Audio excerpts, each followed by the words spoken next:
Sam and Jonah, roommates in faith. It's an episodic podcast with two gentlemen whose worldviews couldn't be more different. As if being roommates wasn't hard enough, adding religion into the mix surely complicates matters even further. Tensions tend to rise as a result. Thankfully, as the narrator, I'm able to step in and help both of the boys on their spiritual journeys. Join us as we discuss topics that push both Sam and Jonah out of their comfort zones. Last time on Sam and Jonah, the boys were introduced to Jesus' mission of merging heaven and earth once again, like it was in the beginning. We spoke on prophecy, but I reminded the boys that it shouldn't be the focus of our relationship with God. Sam continued to struggle with the need for absolute proof, while Jonah continues to struggle with trying to convince people what to believe rather than supporting people in their journey. What both gentlemen failed to realize is that even in the face of proof, some will still refuse to believe it. For example, take the idea that there are two different choices for creation, chance and design.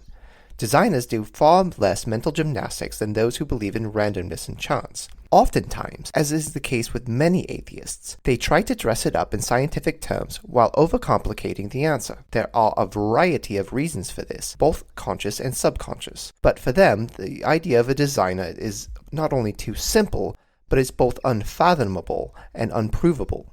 They often rely on sight, and if they can't see it, then it doesn't exist. Kind of like object permanence in babies and toddlers, but in a more spiritual sense. What people want to believe is they're complex thinkers and intellectually superior, but the most elegant solutions are often the simplest. Take a Rube Goldberg device, for example. For those who are unaware, it's like the device in Back to the Future that fed the dog Einstein at the beginning of the film. It's a series of cause and effect reactions to perform a basic task. It's entertaining to watch the device in action and marvel at the design. However, the reality is, while it's clever, it needlessly overcomplicates the task. The same with creation of the universe. We can say that there was a chain reaction of events and dress it up in physics principles like entropy working alongside gravity and different particles combining that created life. But when you finally reduce it to how it happened, the answer generally is it just happened, as if by chance or random. When the intricacies of those principles and how they all work together to create life, while highly improbable, they still happened, and this suggests there was a hand to design it. It's like the classic argument for the watchmaker, and this is for analog watches with gears inside of it for those who are only aware of the digital counterparts. When you open the watch and see how the gears are intricately designed to work together, it would be denying evidence that it was somehow created. You make scientists sound like Wile E. Coyote. No, he's saying their reasoning can be like Wile E. Coyote chasing the Roadrunner. Instead of using what the good Lord gave him, he tries to be more clever than the Roadrunner, only to be foiled time and time again. Did you just make a coherent point? That's surprisingly insightful, Jonah. Why do y'all sound so shocked? I guess a broken clock even gets the time right twice a day. Sam, science is a noble endeavor and has really helped humanity progress, but denying intelligent design because of science is putting your faith in people and chance.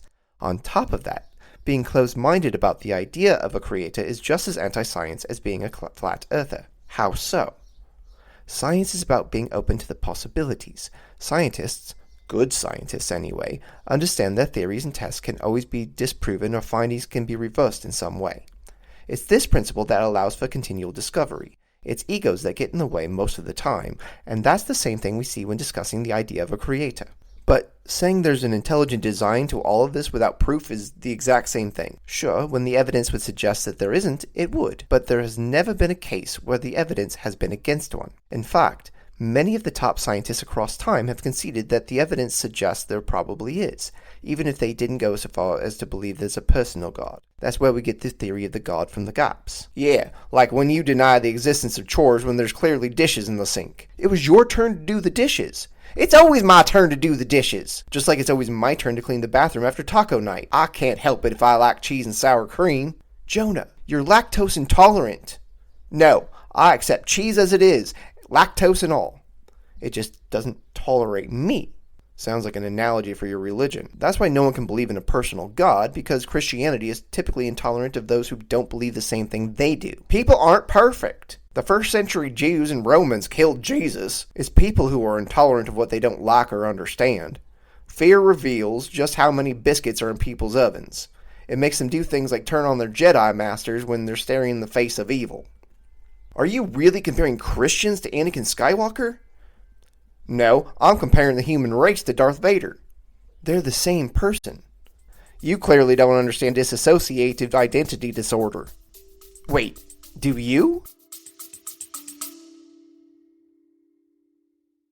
Hi loyal fans, Tim Bearden here, creator of Sam and Jonah, Roommates in Faith. First of all, I would like to take a moment to thank everyone for their support.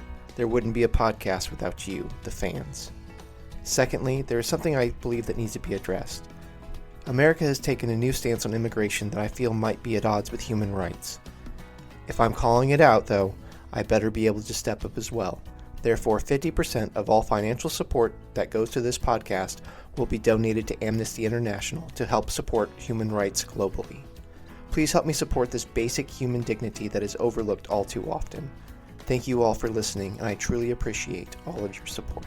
Years before The Boys and Homelander were a national phenomenon, Chicago had Neutrino in a 4-part short story series called Bred to Rule. This series focuses on new Chicago detective Wallace Maxwell and explores the psychological effects of becoming a superhero overnight. He and his partner, James Williams, investigate a government conspiracy to eliminate creators of digital currency.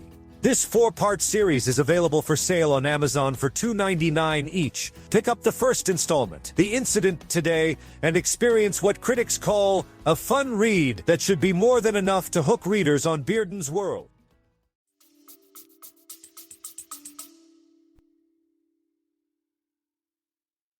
Okay, let's refocus before Disney sues us. Sam, would you blame Archimedes because your analog watch kept bad time? No, that would be ridiculous. Then why judge a faith based on its people? Because it's not the same thing. Those people represent God. Watches represent Archimedes' invention of the clock. But when people get a hold of it, sometimes things don't work out as intended. Christianity is no different. Jesus was perfect, but people are not, which goes back to the idea of free will. And somehow Jonah is making good points. Why does that always seem to surprise everyone? Did you know that the major branches of science came out of Christianity? That can't be true. You can check it out for yourself. Former atheist, homicide detective, and cold case investigator J. Warner Wallace did a lecture on it. In fact, 65% of recipients of the Nobel Prize in Science have gone to Christians, while only 10% have gone to atheists, agnostics, or free thinkers. So believe it or not, Sam, science and religion are not incompatible. They just answer different questions. Hey listeners, Tim Bearden here.